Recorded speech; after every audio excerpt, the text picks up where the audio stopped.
Napoleon, the man, the myth, the legend, or as many would call him, a despotic tyrant. His legacy is surely murky, but one can independently look at the facts and make this decision for themselves. Was Napoleon a revolutionary man of the people, or a power-hungry dictator who only saw France as his key to supremacy over Europe?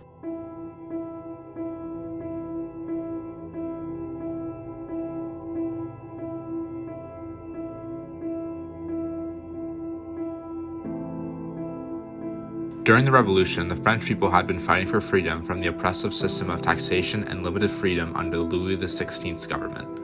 At the same time, Enlightenment thinkers were proposing some really appealing ideas.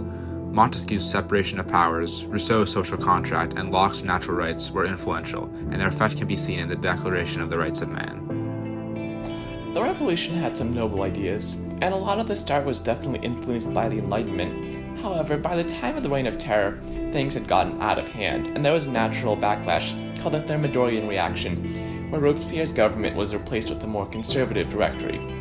Although the Directory wasn't chopping off anyone's heads, it was corrupt and ineffective, and people were definitely fed up with the lack of executive power that the Directory possessed.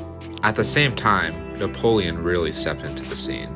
Napoleon led France's invasion of northern Italy, and he gained a lot of popularity as a natural consequence of this success. Subsequently, he was sent to invade Egypt to cut off British access to India, which was not so successful. Not so successful is an understatement. After initial successes and an occupation of Cairo, a British blockade effectively stranded Napoleon and his troops in Egypt. Sensing imminent defeat, Napoleon fled to France, where he was received as a hero because news had not yet reached Paris of the disastrous results in Egypt. So you had Napoleon in Paris, a wildly popular general and politician, and you also had the Directory that was definitely not looking too good in the eyes of Parisians. And if Napoleon was one thing, he was an opportunist, and he sensed blood in the water. So, in November 1799, Napoleon orchestrated the coup of Brumaire, replacing the Directory with a 3-person consulate, and, naturally, with himself as first consulate. In 1800, Napoleon established the National Bank of France. While this stabilized the economy that had remained extremely volatile throughout the Revolution, it also put him in good favor with the financial oligarchy of France, especially the old nobility. This countered the ideas that the French people had fought for in the Revolution. After becoming ruler of France, Napoleon turned his attention outwards, defeating Austria and signing the Treaty of Luneville, which placed northern Germany in France's sphere of influence. Throughout the Napoleonic Wars, the French army lived off the land of the territory they conquered, and Napoleon issued heavy taxes on his satellite states to pay for the military.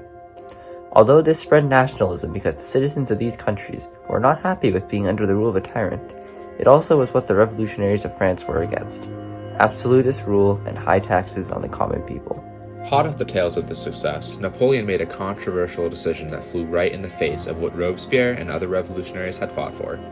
He brought back the Catholic Church in the Concordat of 1801. Now, of course, the Catholic Church definitely did not regain the power it had before the French Revolution. Catholicism became France's official religion again, but it was mostly used as a way to push authoritative values on France's population, rather than a true way of life.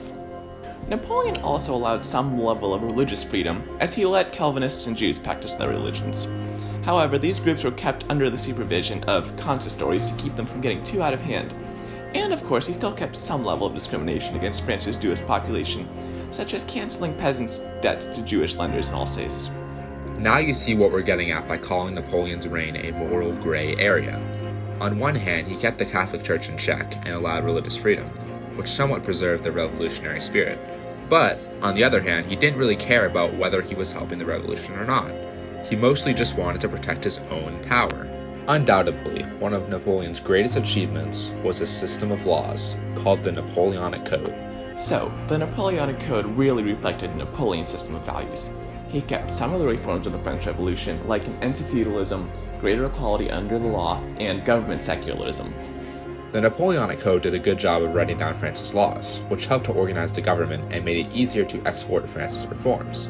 But it also rolled back some of the freedoms that were won during the Revolution, particularly for women. The Napoleonic Code stated that a husband owes protection to his wife, a wife owes obedience to her husband, and it wasn't kidding.